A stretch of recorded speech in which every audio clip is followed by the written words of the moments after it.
Welcome to Roundtable, Global Ukrainian Studies, Advancing Knowledge and Countering Disinformation. This is a really good initiative that was launched by the Ukrainian government just this in Summit 2024. Global Coalition of Ukrainian Studies, which has two main goals: to unite foreign researchers focused on Ukrainian and Crimean Tatar culture, history, language, and literature, and to create a shared platform for the development of Ukrainian studies on an international level. And today we have with us several speakers that will discuss this particular initiative. We have Olga Budnyk. She's the advisor on the Presidential Fund of the Support of Education, Science, and Sport at the Office of the President of Ukraine. And we have Dr. Natalia Khanenko-Friesen. She is the director of the Canadian Institute of Ukrainian Studies and professor and also lecturer in Ukrainian culture and ethnography at the University of Alberta. We also have Dr. Serhy Yekelchyk. Dr. Serhy Yekelchyk is a professor in the Department of Germanic and Slavic Studies at the University of Alberta. And my name is Oleksandr. I'm the conference chair and also editor-in-chief of the Forum for Ukrainian Studies. And also I need to disclose that I'm also the president of the Organization for Support of Ukrainian Studies in Alberta. So the first opportunity to speak we will give to Olga Budnyk to introduce this really important initiative. Thank you very much, Oleksandr, dear guests, dear colleagues. Thank you very much for this initiative and for the opportunity to be here and present our initiative. I suppose maybe some of you have already known because the initiative was established and announced last year in Washington by the First Lady of Ukraine. And now we are connecting to develop this initiative and want to invite the universities of Canada and from around the world to join the coalition. When we talk about the general aim of the Global Coalition for Ukrainian Studies, we want to say that for us it's very important to defend the truth and to become stronger together. And what is important to understand that this is not the initiative just about the humanitarian aspects and education, but this is also the part of our national security policy. And this is very important for Ukraine to present the real truth about all of the conditions which we have right now, about the conditions which is connecting with the war and how we overcome all of these challenges. When we talk about the Global Coalition of Ukrainian Studies, we want to join different initiatives which is already exists in the world, in the Ukrainian communities, and especially in the universities and academic diasporas. And we want to make them together to create and promote knowledge about Ukraine, including Crimean Tatars and other indigenous people of Ukraine, and coordinate relevant initiatives within the framework of state policy. Why we talk about the Crimean Tatars? Because we want that the world know that the Crimea is a part of Ukraine, and we want to see the Crimean Tatar studies as a part of Ukrainian studies, not Islam or Turkish or something like that, because this is also very important to explain how they connecting with Ukraine. When we talk about the purpose of the Global Coalition and the benefits of joining, we want to say that this will be like an effective platform for the coordination and development of this initiative. We want to establish new partnerships and unify all active initiatives which is already exist in the universities.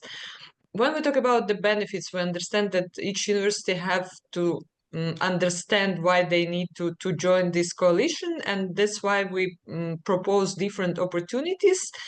I will tell a little bit more during presenting the different levels of joining.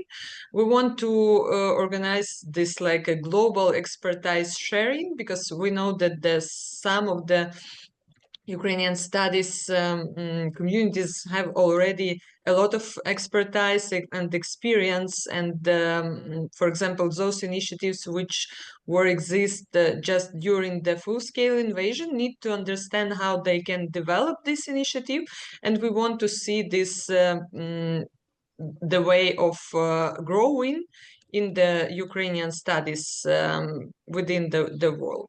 And we talk about the qualification, so access to educational content in the field of Ukrainian and Crimean Tatar studies, because we understand that there is the also issue of the materials, libraries, access to the archives, and so on. I want to say about the possible formats for universities to join the global coalition. We make it like a marketplace, if I may say, in this way. So we see 3 different levels for the future members of the global coalition. This is the basic, intermediate, and high level. Each of level consists of 2 main aspects. This is the opportunities and commitments, because very important for us to give something, but also to understand that the university will be active during the participation within the coalition, not just, just the logo of the university and after that nothing. So this is very important for us to understand how they will develop the initiatives. We understand basic level. This could be appropriate for the university which have profile, for example, like has a desire to implement activities within the framework of Ukrainian studies, and maybe just have a first small initiatives during the last several years, especially during the full-scale invasion. So when we talk about the opportunities within the basic level, we mean that we will provide the informational support and inclusion in the coalition network. This is about the access to resources, when we talk about the literature, courses, training aids, lectures, and so on, where we have a lot of discussions with Ukrainian professors here in Ukraine who can give these materials, and we have some platforms which we can share with these universities by the Ukrainian Institute, the Fund of the President of Ukraine, and so on, and also the Crimean platform have the materials about the Crimea, so we are ready to give this access to resources. And also this is about the possibility of receiving a state award in the future for a contribution to Ukrainian studies, because we also want to give this understanding that we really appreciate, and we understand that the people who are started this initiative should be known around the world. So when we talk about the commitment, so it means for the university that if they have already some courses which is connecting with Ukrainian study, they can integrate some of new components, for example, expand or support of existing ones, and integrate some new elements in the already exist courses. For example, if you have before just Ukrainian language, it could be a new course on the Ukrainian literature or something like that. We also meet, for example, it could be commitment connecting with the interaction with the network of institution and exchange of experience, or could provide in some public events on Ukraine, including Crimean Tatar topic. So it could be lecture, visiting lectures, seminars, workshops, different exhibitions, or something like that, which could attract the attention to the Ukrainian topics, and engage people to discuss and to study Ukraine in different aspects. When we talk about the intermediate level, so we understand that the university profile should be like those who have some initiatives or dedicated courses or program and resources for the development of Ukrainian studies. And when we talk about these opportunities, we mean that there will be opportunity to join the coalition groups like educational programs, scientific research, cultural projects, etc. We also wanted to give the opportunity to participate in the specialized events and meetings, especially those one which will be with Ukrainian figures and establishing cooperation with Ukraine's diplomatic missions.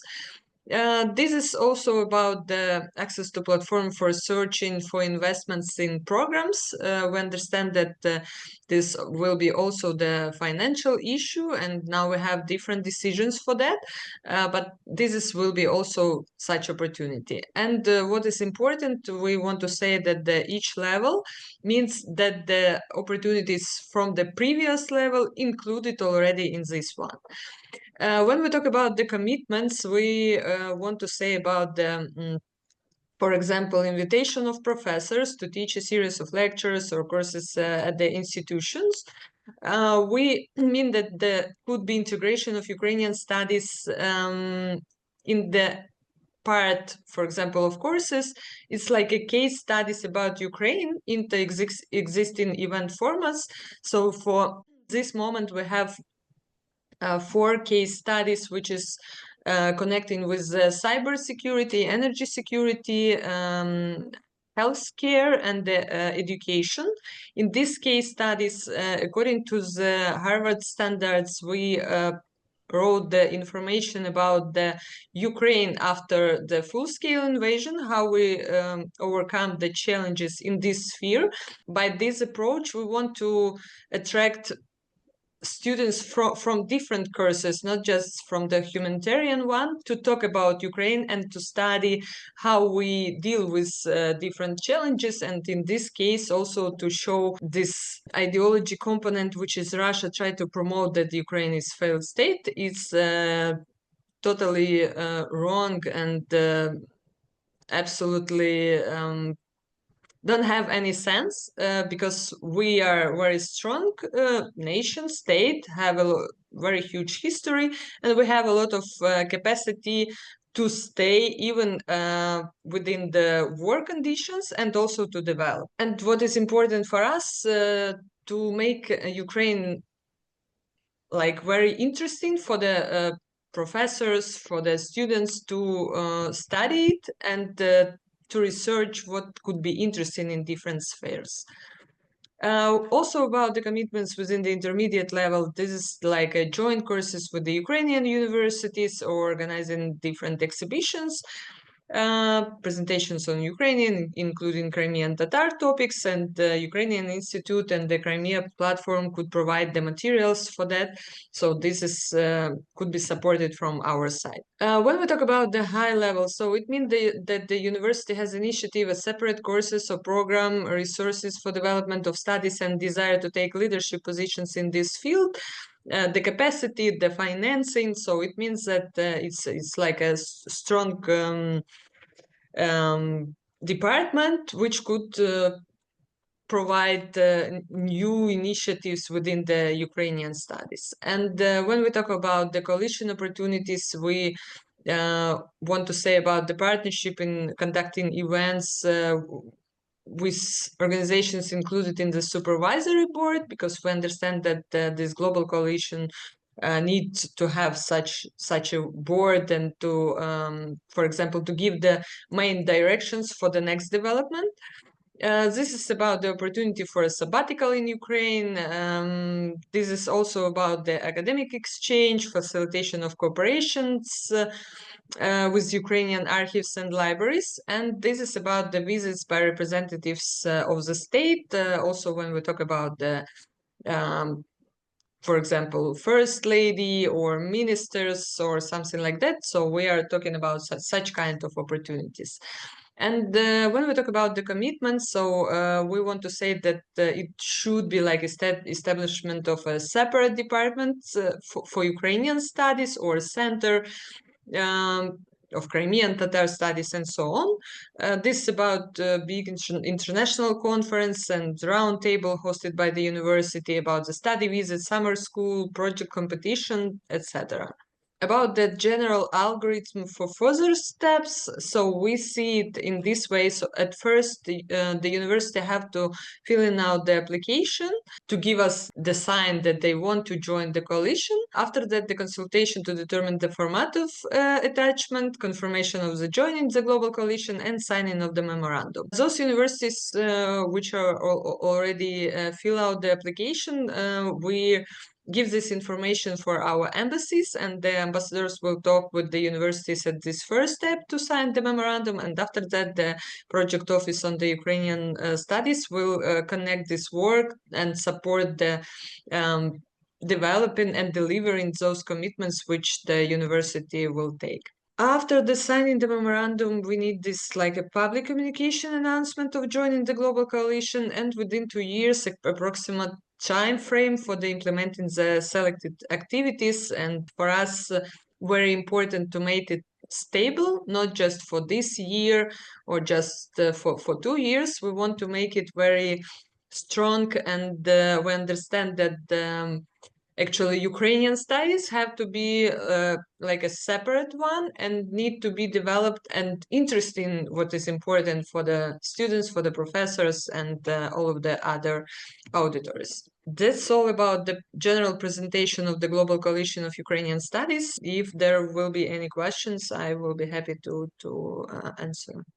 Thank you, Olga, for the presentation of this initiative that is right now introduced by the government of Ukraine and by the Office of President of Ukraine. And I'm planning to open our discussion and reflect on what you just presented to us, because when we speak about Ukrainian studies, and particularly because we are introducing a new term like global Ukrainian studies. And for us, people who are here, who have been involved in different research projects and associated with different institutions of Ukrainian studies, and because Ukrainian studies here in Canada has already a really long history. And I want to ask our panelists to reflect on global Ukrainian studies and also how you connect this initiative and your work also. Natalia, probably we will start with you. Thank you, Oleksandr. Thank you, Olga, for presenting the vision as it's been shaping up, or has already shaped up over the last half year. I was privileged enough to be in Washington to be part of the launch, so it's good to reconnect again a few months later. What I wanted to start with is that we are privileged today to be in the first, to my understanding, opportunity to discuss the meanings and the understandings of global Ukrainian studies, involving, if you wish, two sides. The initiative as it's been designed, developed on behalf of Ukraine, and on the other side, as presented by academics who have been long involved and engaged in the delivery of that particular field of studies on the global level. I also wanted to thank Pani Yulia Kovalev, our ambassador of Ukraine, who is unfortunately not with us. She's been instrumental in helping us to set this event, so thank you to her. And I actually want to follow up exactly what she had suggested we should be looking at. Obviously, we are talking about relationships, capacity building, networking, opportunity developments for global partners, be they in Ukraine or internationally in particular.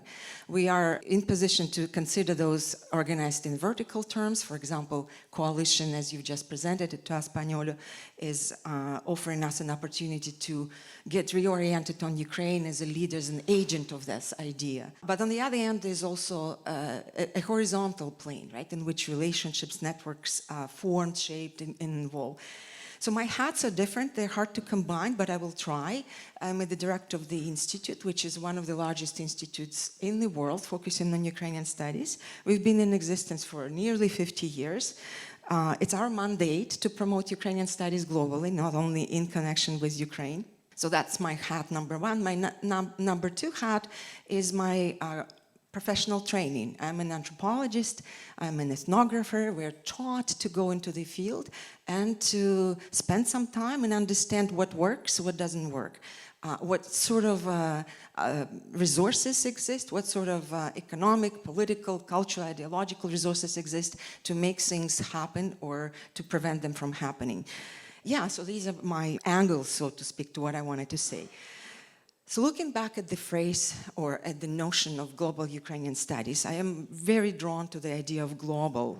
And certainly it's something that was considering beyond and above of the understanding of how we think of a global coalition in particular. Usually global, of course, means across the borders. To me, as an anthropologist, it means relationships. Relationships built, sustained across the border in an effective way, so they can work, they can deliver, they can be lasting as well. So relationships, of course, across borders also involve or imply that the transactions, the conversations, activities are going to be set across different domains, right?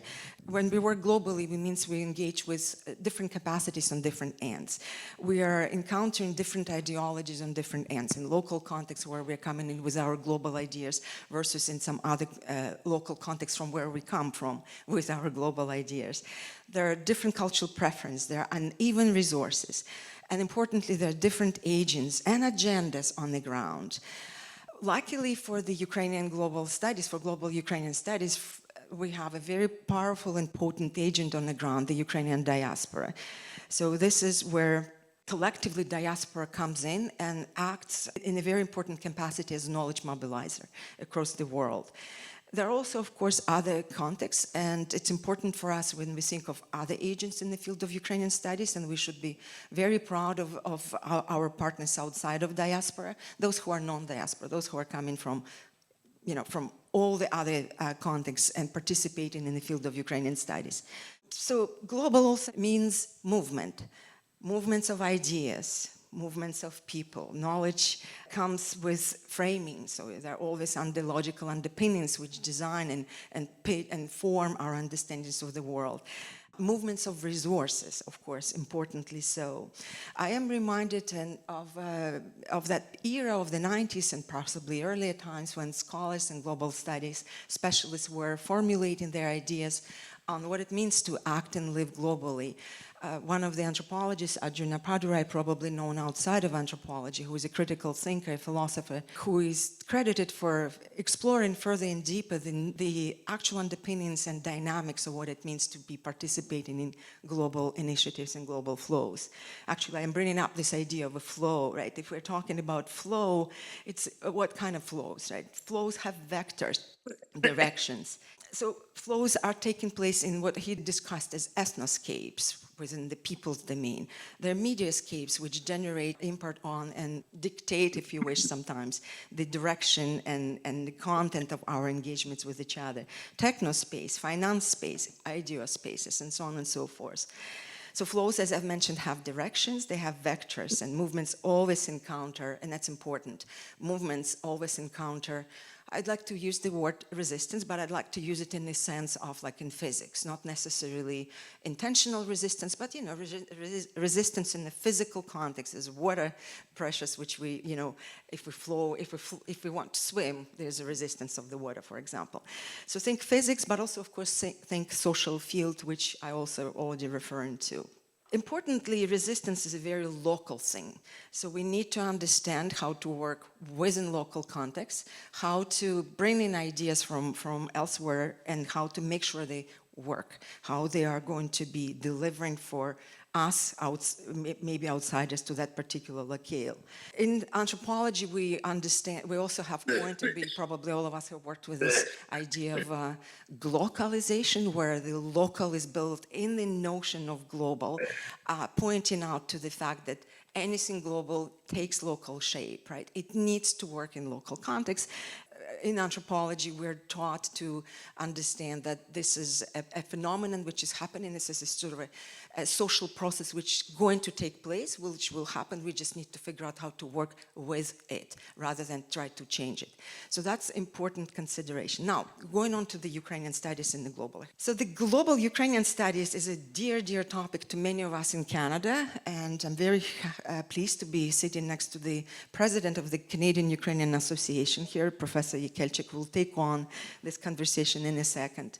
And as I've mentioned, CIOS, KIUS, for example, along with other entities around the world, our partners such as Harvard Ukrainian Research Institute, some other research facilities and capacities on different campuses of different scale and capacity, are all partners in this big undertaking of ours.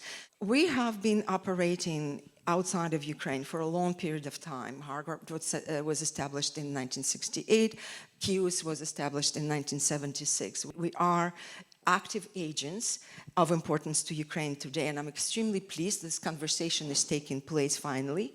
Not finally, but it's in a sense of finally between the global coalition and the academics involved in global Ukrainian studies. We also need to recognize, again, different agents working in this field. Diaspora comes back into the picture. Diaspora-informed scholarship has always been real-world focused and driven to respond to real-world pressures.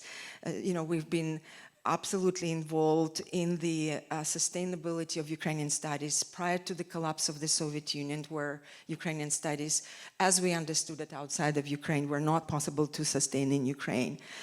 Ukrainian studies have come front and center in support of independent Ukraine since 1991. There was change of agendas altogether. And luckily, we were able to step outside necessarily maybe humanities and social sciences and more into social sciences and also beyond that. And since 2004, 2014, 2022, obviously, Ukrainian studies have mobilized to come forward and support Ukraine in its efforts to win the war and to win and remain powerful, strong, sovereign state. I'm also very thankful to the work of others and their contributions, non-Ukrainians, participants in our field. Their presence, their participation in what we do in the field is a testament to the importance of Ukraine in the global scholarship and on the global stage. So this is our allies and partners, and they're us and we're them. So I don't separate as a scholar of Ukrainian studies much between these different agents, but they do have different, if you wish, different drives to step in and participate in the field.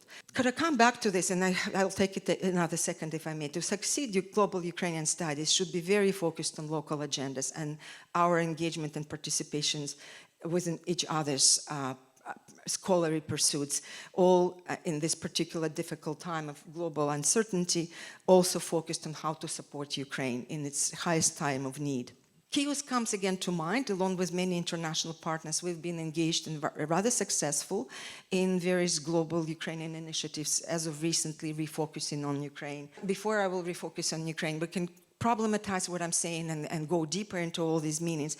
But another distinction I'd like to make between deliverables of what we do. We're mobilizing as scholars outside of Ukraine. We're mobilizing fields of study. Holodomor studies comes to mind. If it wouldn't be for the Western-based or scholarship-based outside of Ukraine, if it wouldn't be for Harvard, for CIOS, in particular for CIOS with its Holodomor Research and Educational Consortium, I don't know whether we will have as powerful and effective Holodomor studies in the world as we wanted them to be in the first place. But also, of course, we understand engagement in a very particular terms. I'm coming back now to this idea of how to work locally with agendas and interests of our partners who are not necessarily Ukrainian studies. I will bring up an example of our recent trip to Argentina. And I'm very happy to have some colleagues here in the room representing the country here as well.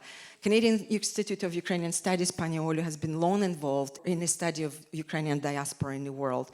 In particular, our institute is to be credited for intellectual work, for research which has been done with communities in Latin America.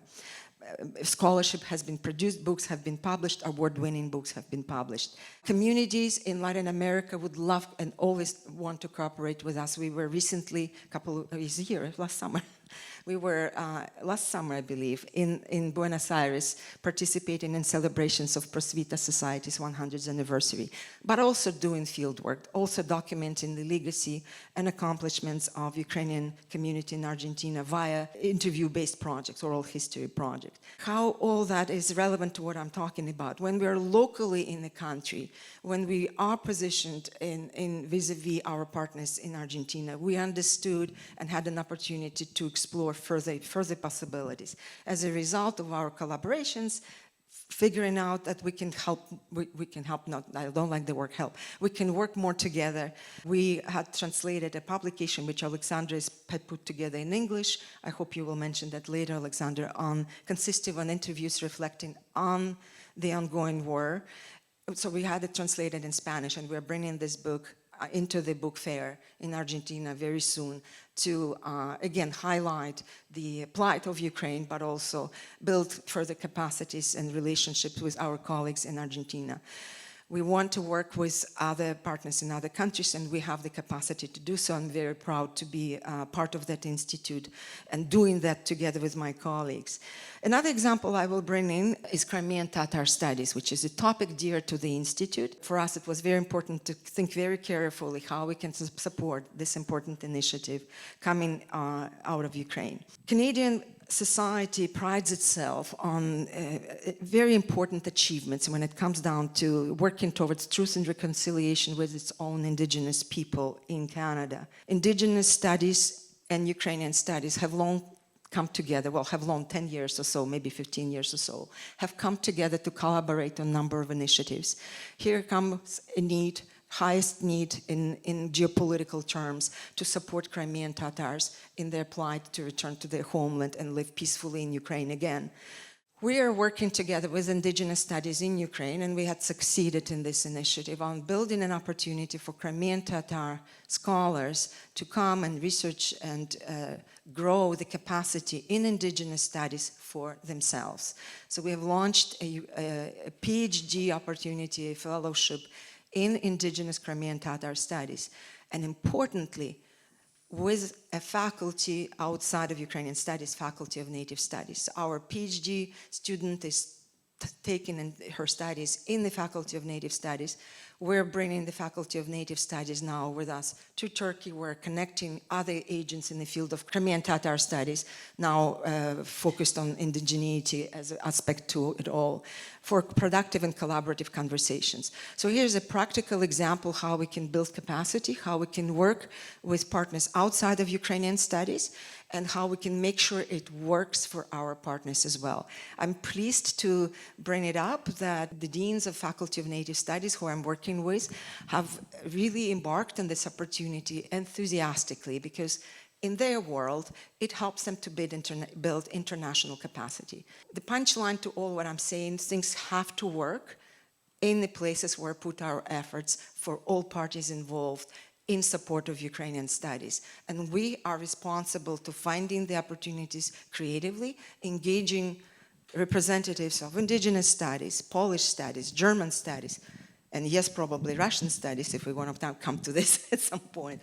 on finding that route forward to support independent, sovereign Ukraine. Thank you so much for your...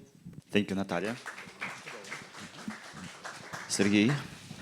I think I'm going to follow the same model that my colleague and friend Natalia has established here by talking first about the production of knowledge and then the framing for the dissemination of knowledge and how that may work in our field. Starting with the notions of epistemic resistance or epistemic liberation in Western academia is important because, quite simply, we all know in this room that Ukrainian studies do not exist in most North American universities.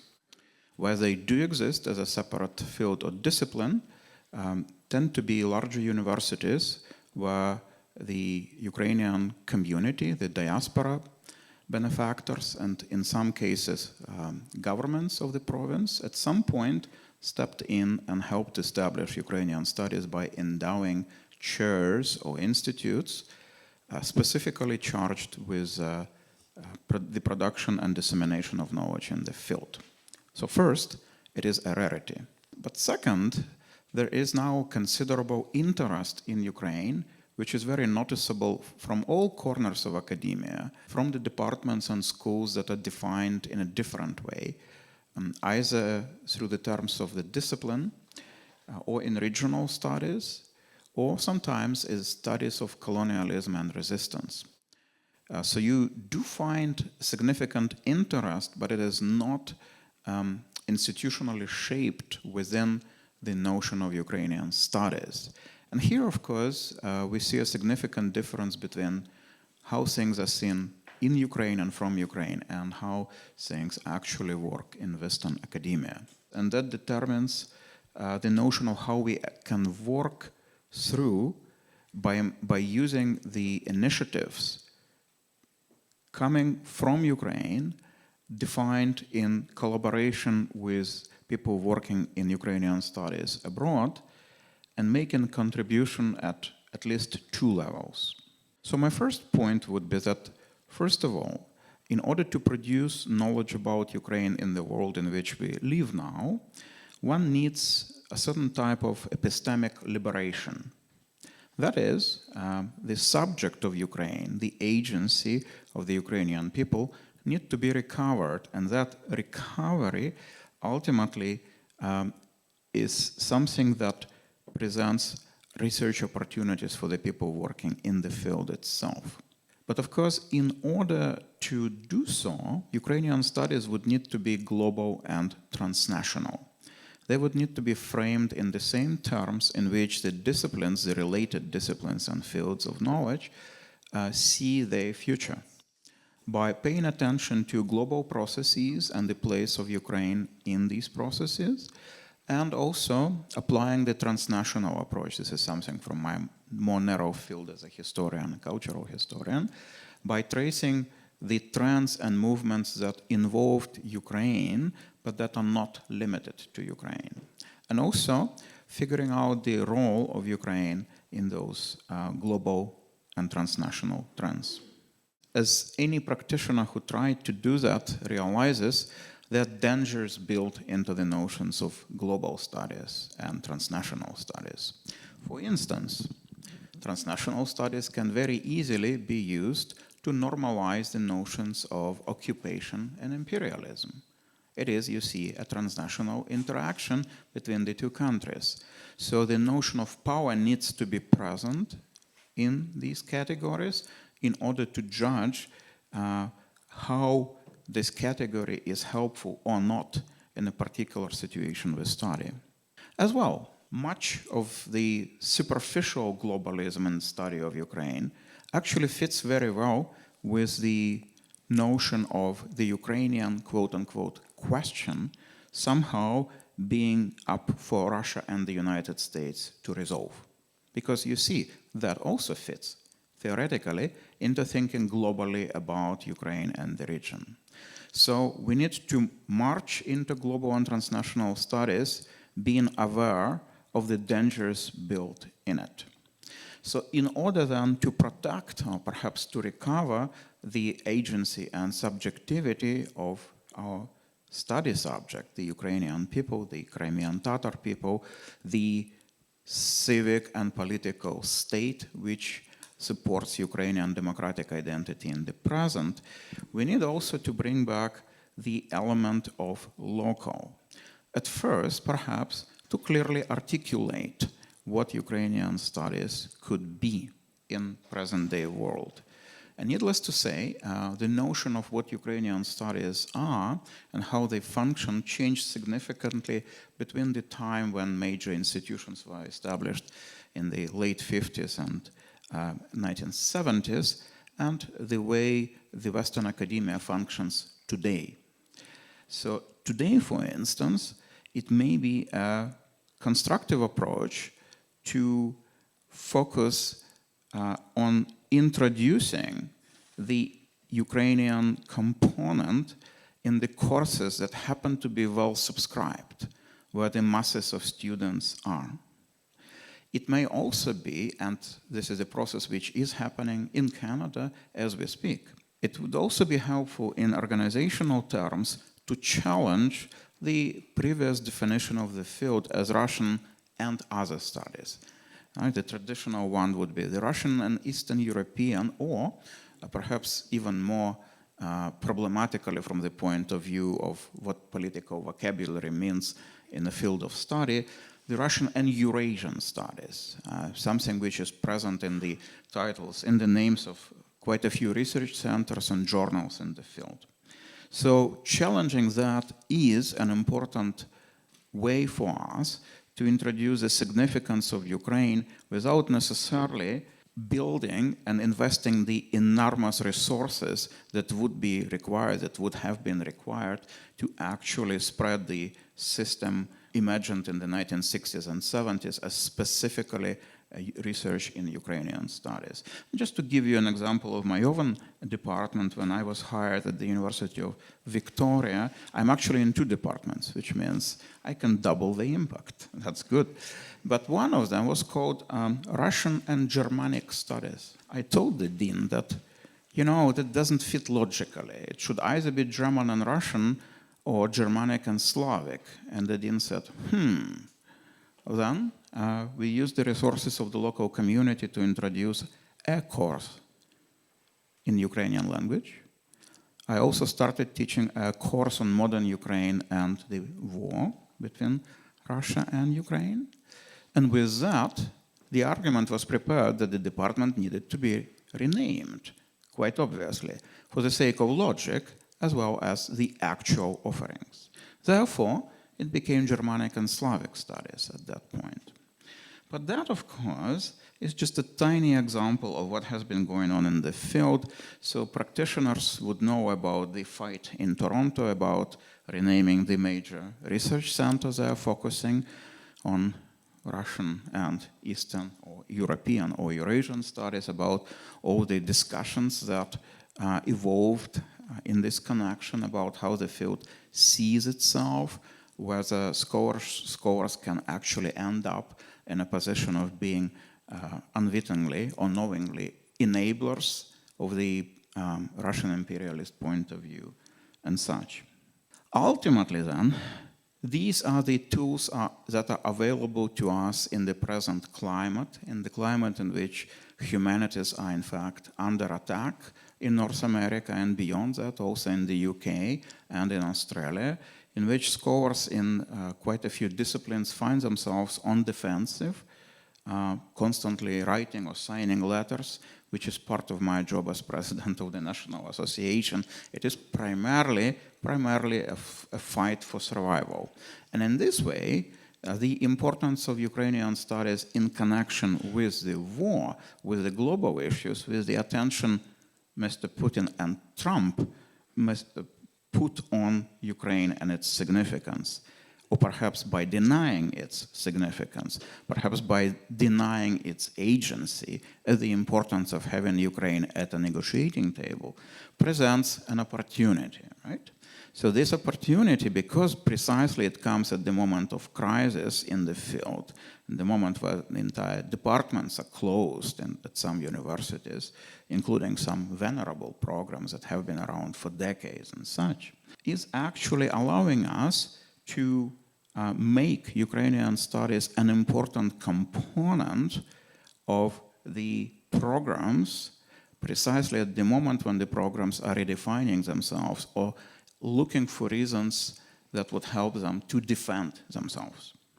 And of course, the important component of that is also to find a place for Ukrainian studies, not just in more traditional fields, the ones that are under attack and perhaps some of us would say are disappearing as we speak, but also in the fields to position the Ukrainian subjects, the notion of Ukrainian agency, in the fields and flows of knowledge that are influential.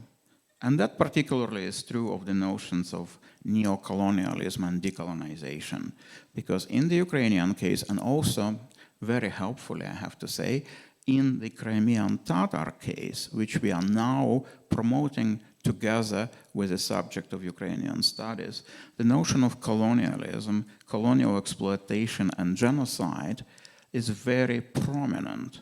And this is helpful, in fact, in the situations when I need to talk to students about, let's say, what is the hot topic of the day? The demands Mr. Trump is putting on Ukraine to sign the agreement about the mineral wealth of the nation, right? So the notion of not realizing the colonial nature of such thinking is very much present in any analysis of this situation. And of course, if you talk about that, you would find a number of students and professors in English and political sciences and elsewhere realizing right away what you are talking about. That is the part which is about the production and in part dissemination of knowledge and the importance and enormous challenges the field is facing now. Now, of course, I'm very happy to hear the notion of Ukraine after the full-scale invasion being introduced right away into this discussion.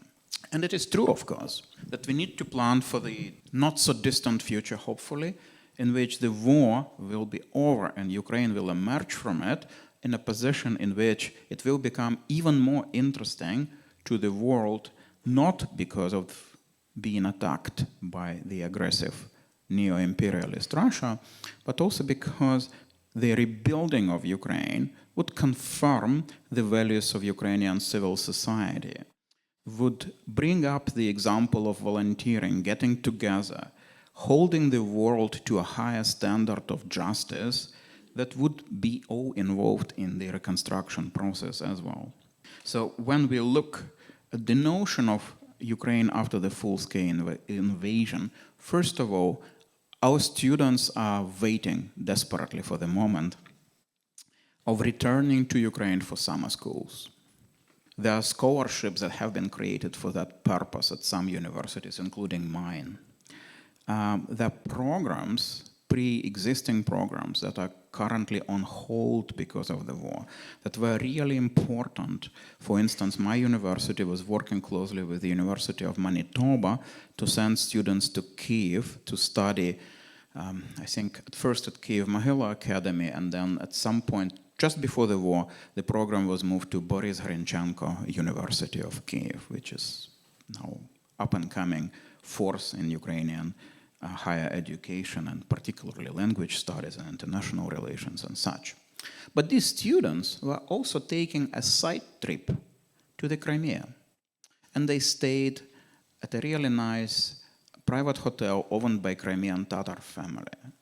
So whoever went on that trip came back transformed, because that was the experience of witnessing and making it part of your own identity, that the Ukrainian fight for justice, the Ukrainian fight against the neo-colonial forces, was becoming the first-hand experience of the future Canadian leaders, journalists, military, the diplomats, and such. And the notions of joint courses with Ukrainian universities, for instance, could prove helpful for our particular situation of crisis, in which university administrators around the country, around the continent, and in fact, pretty much in every Western country, with the possible exception of Germany and Austria, where it is state-funded higher education, are looking for every opportunity to slash the costs. So we can, in fact, make here an opportunity out of crisis as well, and include scholars teaching and researching at Ukrainian universities into the network of knowledge. And then finally, and that's my last point, is there is a Polish example. For those of us who have been in the field for some time, there is an example of how the Polish state went about our, fraternal nation, which helped Ukraine so much at the worst hour of the Russian invasion. Also has some very interesting examples to offer in terms of getting the Western academia engaged with Polish studies. There is a government program, which is in part modeled on the German example, which brings lecturers from Poland to major Western universities to teach courses on Ukrainian language and culture. Then there is a program for editors of major academic presses who, if they are working on a book involving Polish history, are invited by the Polish Ministry of Culture to go on a tour of Poland, which actually involves meeting with local scholars and discussing the drafts of manuscripts with discovering Poland in person as well. Then, finally, there is also the notion of holding responsible the university administrators who are pushing for the cuts that may or may not involve Ukrainian studies or an opportunity fields for Ukrainian studies. For that, we now have the notion of the genocidal war, in addition to the notion which was previously fairly important in this particular capacity, that was the notion of the Holodomor as genocide, with the Ukrainian Canadian community pushing for various provincial governments to officially, for the legislatures to officially acknowledge Holodomor as genocide and include it in educational curriculum for schools. That also happened in my province several years ago in British Columbia, the statement about the Holodomor. And that now needs to be supplemented by neo-imperialistic and also genocidal drive of the Russian state in the Ukrainian war. So they should not be able politically to institute any cuts that would involve limiting the knowledge about Ukraine, just because Ukraine is important.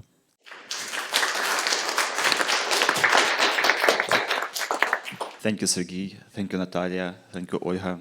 So before we open the floor for the discussions and questions, I would like to add a couple of words on this issue also, because we have discussed several levels, like global and also local.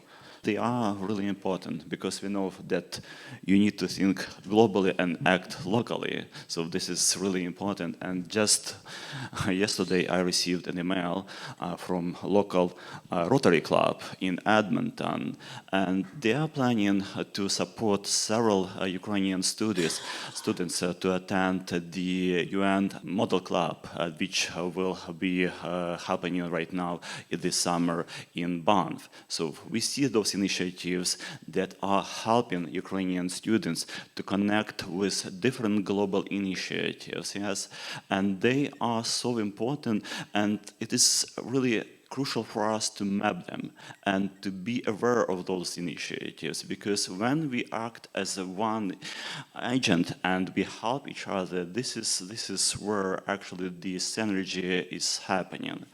And Natalia has mentioned several projects that the Institute is involved. And Natalia, you forgot to mention also the project about translators. That also is really crucial, because translating the knowledge is also actually about knowing the languages. And this is the most important issue, because when we were in Argentina and I went to the local bookstore and I saw just only one book about Ukraine, but I saw like a shelf about Russia and about the war in Ukraine that Russia is doing. And this is recent books, just published like a couple months ago, and they are immediately translated into Spanish. So we see that there is a need actually also to be involved in those initiatives when the knowledge that is being produced here in Canada or the US or in Ukraine is translated. And Forum is also working on all of those fronts, just because why we translated the book that Forum produced into Spanish, because we see the need. We see the need about Ukraine to be like the knowledge about Ukraine to be disseminated, also shared with different regions. When the book was produced, I had the opportunity to speak to different scholars and experts, not only in Canada or in the US, but also in Latin America. And the issue that they stressed is that we do not have anything about Ukraine in Spanish, for instance. So this is the issue. This is the issue that people there, that maybe they want to have something introduced into their courses, they do not have that opportunity. So, and to have that collaboration and also to establish new opportunities to share that knowledge is really crucial for us. And also, when we want to share, we need to think about frameworks and theoretical frameworks, because interviewing scholars from Latin America, I realized that they think about Ukraine differently than we think about Ukraine here in Canada, and they use completely different language and frameworks to analyze Ukraine. We touched a little bit decolonization issue, but that decolonization framework there is completely different from what we think, and Russia is actually a decolonizing power for them, not actually the power that colonizes. This is also how that dynamics is different between different regions that we need to understand when we speak about global coalition, because global, we need to also take into the consideration the local challenges that we have. About the issue of courses, and Serhy also touched a little bit in his keynote presentation about West-Planning. West-Planning, this is the issue that we are facing, and when the full-scale invasion started, how many experts we saw that were actually well-positioned to comment on Ukraine. So that was the issue, that we need to think about the next generation of experts, scholars, that will be working in the field, and they will be producing the knowledge that will be used by also future generation of decision makers. And West-Planning is a huge problem that I see personally at this moment, just when we listen to the reporters, and it's really important that we have a separate panel on reporting and journalism, because explanatory journalism uses the knowledge that is being produced by scholars. And if there is no books, if there is no research, so we know what is being actually used in this case. So mostly what is produced in the framework of Russian studies, Slavic studies, and in the book that is produced by the Forum for Ukrainian Studies, I had the opportunity to interview Eva Domanovska. She was speaking about Russian studies and Ukrainian studies, and how we can address the issue of coexistence. So, and her answer was, so if you want to introduce Ukrainian studies, you need to actually give room to Ukrainian studies, because right now that room is occupied by Russian studies at the universities. So this is also the issue. So the dynamic that we have at the universities. So right now, I think that I will open the floor for the discussions and questions. So if we have them, yeah? I wanted to ask the same question as I was thinking about yesterday, especially right now because we have a whole panel of experts. How do we deal with this West-Splaining in academia? How do we deal with self-proclaimed experts who still teach our classes and are still in our institutions, promoting really harmful narratives about Ukraine, but worse, what do we do with our allies who still are more on the black and white side? They do promote our interests and do spread some really helpful points, but some of their suggestions are incredibly harmful. And I remember at the Danilev seminar, we had a discussion again about Ukrainian, Canadian studies, Russian and Eurasian studies with a colleague from Columbia University. And she mentioned that they just took the approach of working within the system, just taking this image of being labeled under the Russian and Eastern European studies or Slavic studies or however it was, but like embracing the Kremlin banner on the university's Facebook page, but still working with what they can. So how do we balance this in those cases? How do we still promote our narratives, advocate for change, and do not lose our supporters, but also ensure that they do not promote some of the things that they have been spreading as was the use of their credibility on Ukraine.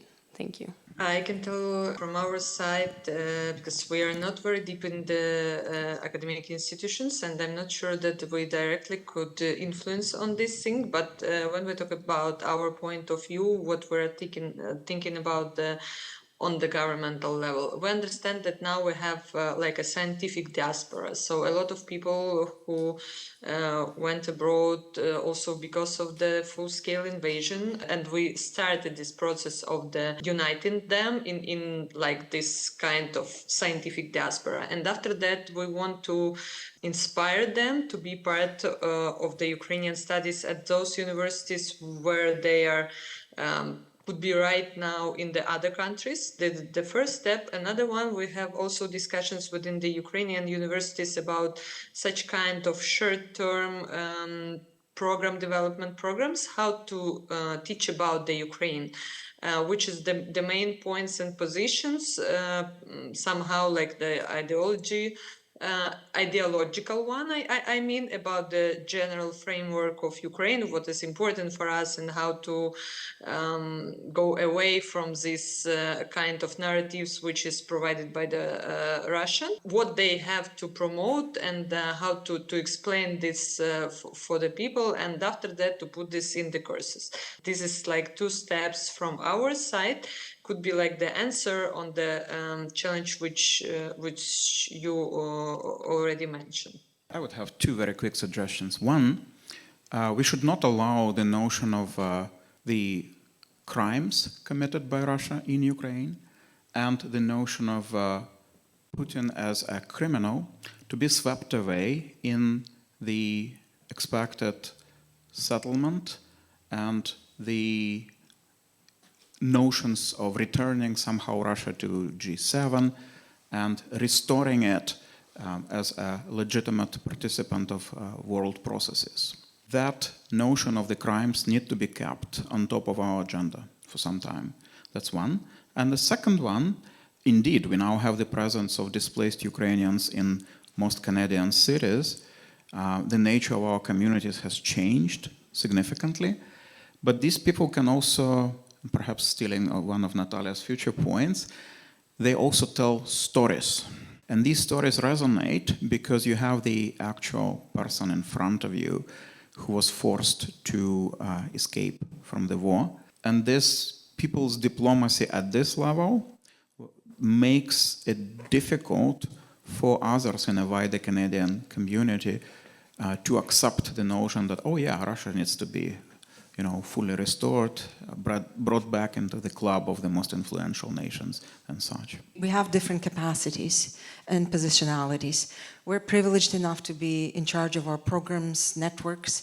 We understand the value of long-term, short-term, mid-term, and immediate-term possibilities. But an individual, we do have certain power, and it will be definitely echoing what Serhy was saying. Recently, I was in conversation with a Russian studies specialist who was knowledgeable enough about the situation in Ukraine, and yet in our private conversations been focusing and criticizing certain individuals who are active in public space.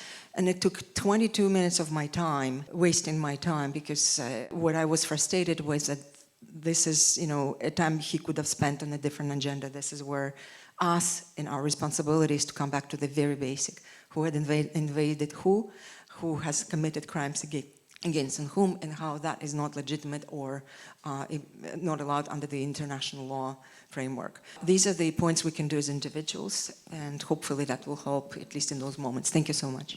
I will add probably a little bit. So first of all, we as scholars, and it is our responsibility to produce the work with high standards. This is what will actually distinguish us from other people that are not in Ukrainian studies, but they pose to be experts in Ukrainian studies. So this is a main point, that standards are actually making us different from others. And those are scholarly standards. And about the future and future of Ukrainian studies on other campuses, I will always say optimistic, because I remember reading the books and also studying what happened after World War II, when we had that way of immigration from Ukraine to Canada and etc. And then those people, they're actually children, they started enrolling into the universities and they created that interest. So how many people we have right now in Canada, and how many in a couple of years we will have at the universities. So I think that interest will grow just because even of this component also. Then we will see maybe a revival of Ukrainian studies as one of the components of that generation of newcomers that we have at this moment also. Ukrainian studies have a very wonderful pedigree. However, I think we need to think more broadly. I teach at a university where we don't have Ukrainian studies. I'm the only person on campus that does anything related to Ukraine. And I wasn't hired to teach Ukrainian. I was hired to teach Russian and East European history, like a lot of people. However, I am teaching a course on Russia's war against Ukraine, and I have, wait for it, 1,200 students. Okay?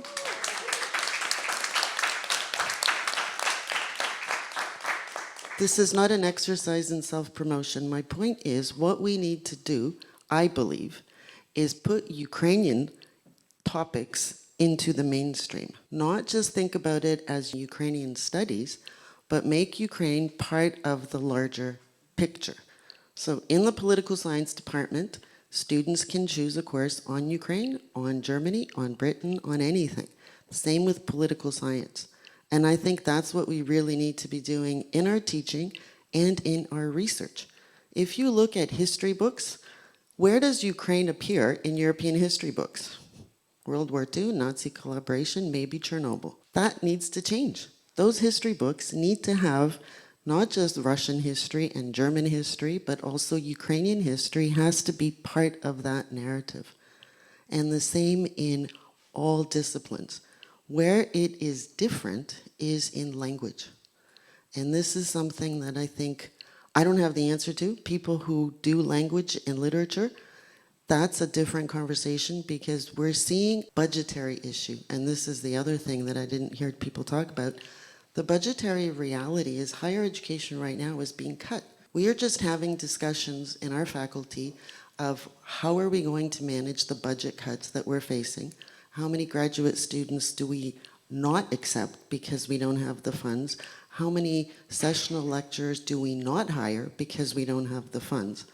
So that's the reality. So we can't be thinking in terms of growing Ukrainian studies when budgets are being cut. We have to think about how to integrate Ukrainian studies into what is already out there. So that's my 2 cents. Thank you. We have one question from Zoom. The question from Lada Kolomeyets is, particularly in a number of U.S. universities, Russian studies departments have recently been renamed Eastern European, Eurasian, and Russian studies departments. The Ukrainian studies sector within their programs remains very underdeveloped. What is your vision for redressing this balance and expanding the Ukrainian studies component within the Eastern European and Russian studies departments? Well, I'm hopeful for a repeat of the 1960s, essentially. For the period when, of course, back then, the children of the Ukrainian political refugees from Europe went to college.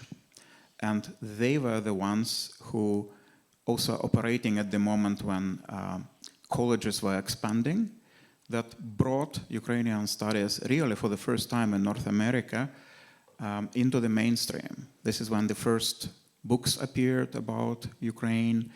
The translation project started, and it was actually moved by the generation of children of Ukrainian political migrants. That was also an opportune moment, of course. So we are not going to be in that opportune moment anymore because of the cuts that will be, I think, unstoppable from now on.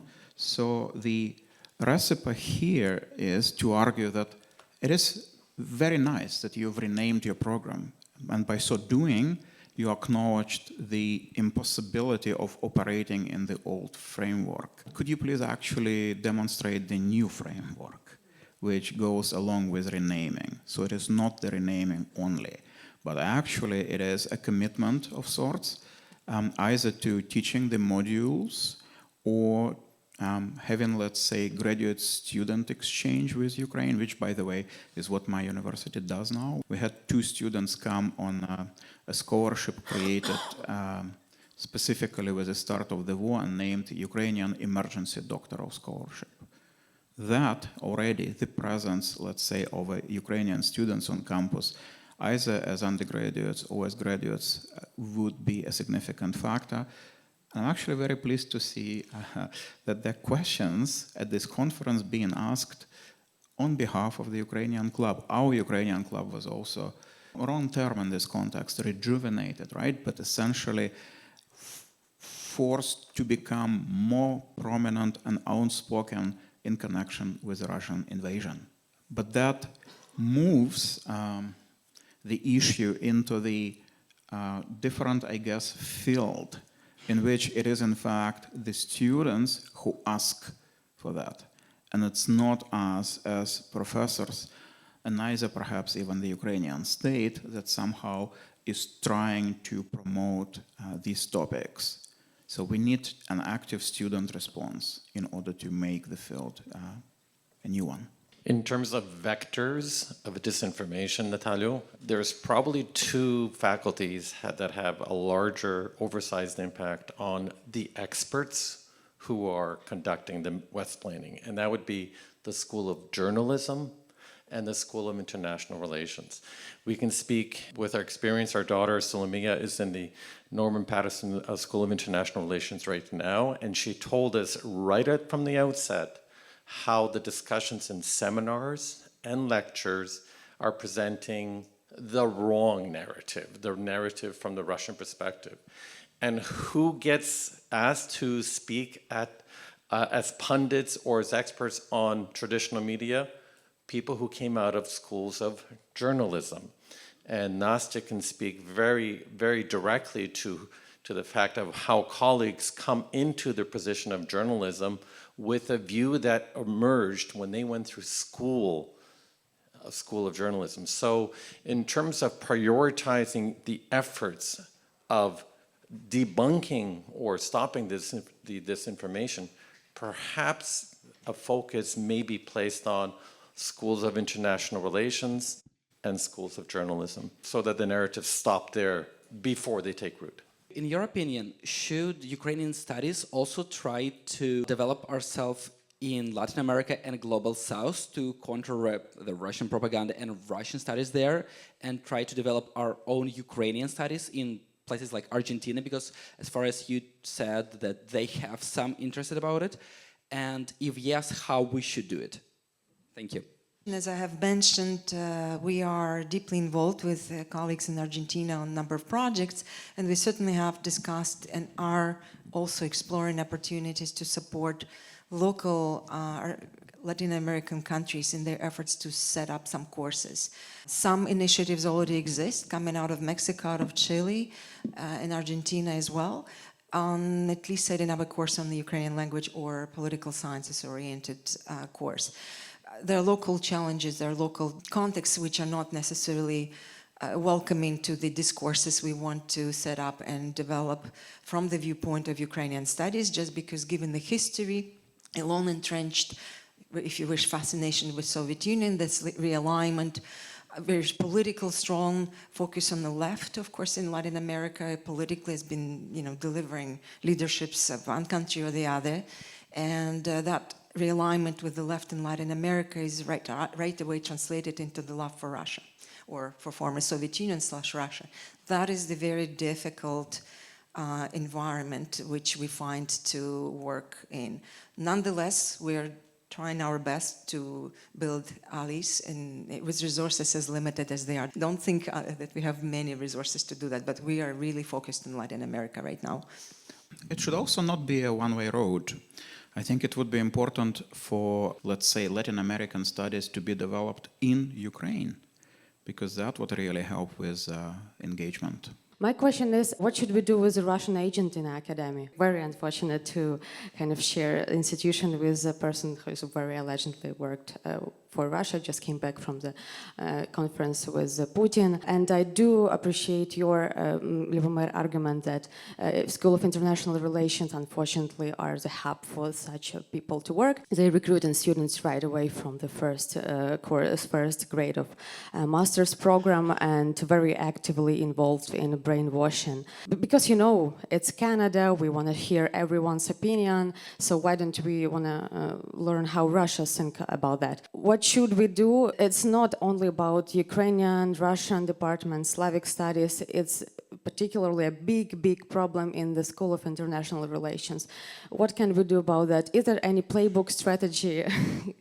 If you can elaborate on that, I would be very, very thankful. Thank you.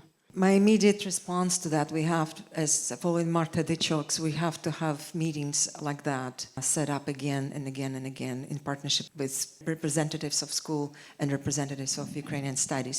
I'm sure there would be opportunities, and maybe we can explore those eventually in some meaningful, productive ways rather than confrontational and otherwise. I'm privileged to come from the field in which there are very few people like that, because my appointments are in history and in Slavic studies.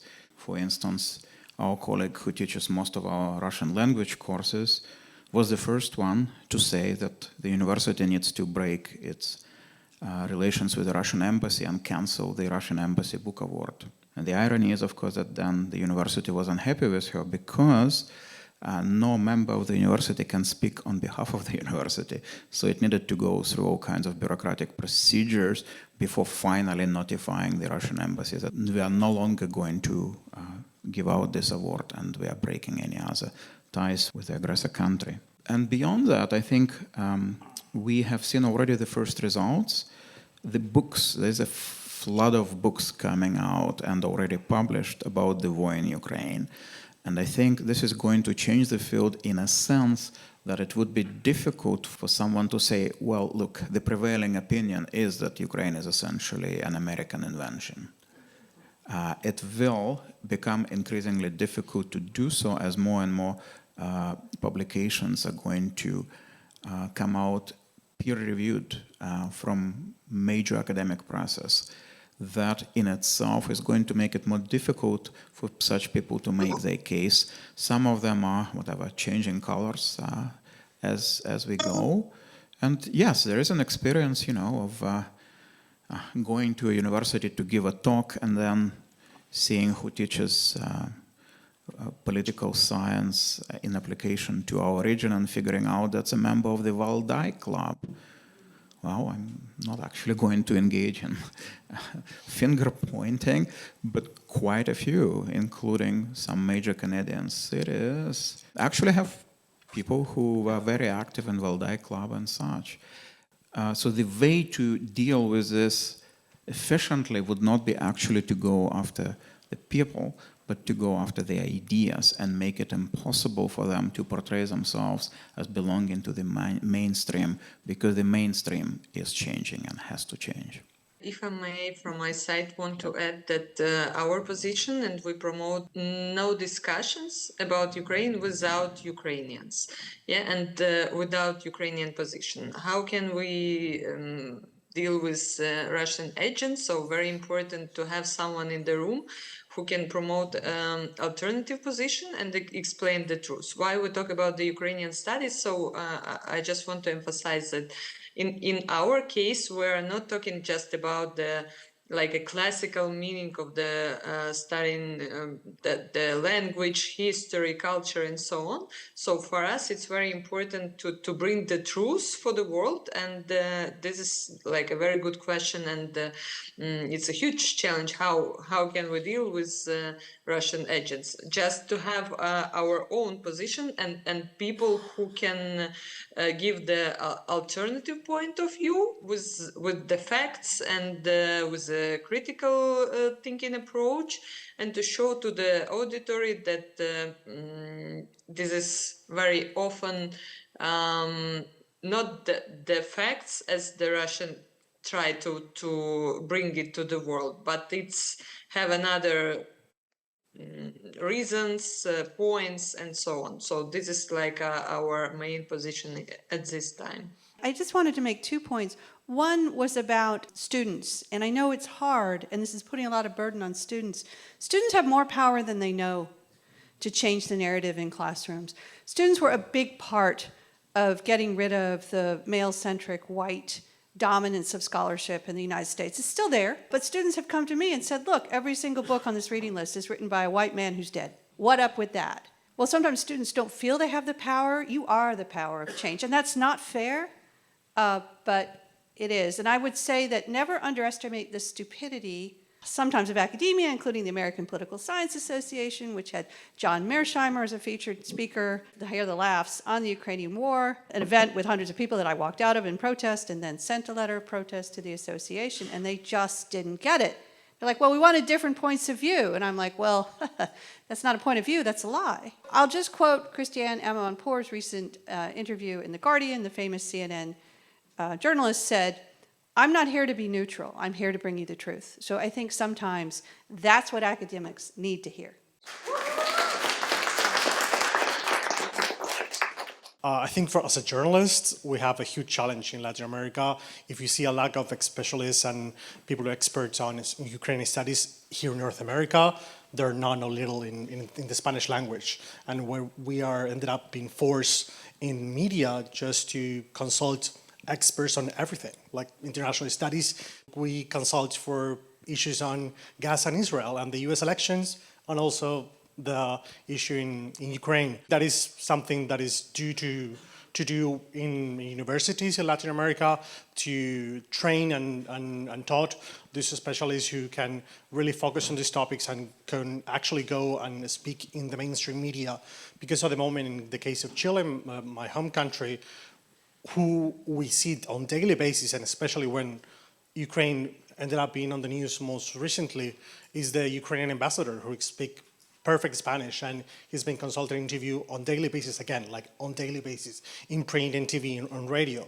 But there is no one else who can speak with authority on what is going on in Ukraine, on just having a bare minimum of understanding. On Russia today, presence in Latin America, and I can just make a small comment. Since the beginning of the full-scale invasion in Ukraine, RT has been banned from some countries in Latin America, which is a huge progress.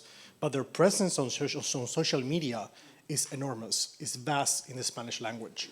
Their accounts have more followers than any Spanish language accounts, for example, like the BBC in Spanish, or the Deutsche Welle, or the France 24. And that is where most people are spending time, and they're consuming this fake news. Thank you. Thank you. This is a really good moment to conclude our session. Please give a round of applause to our speakers.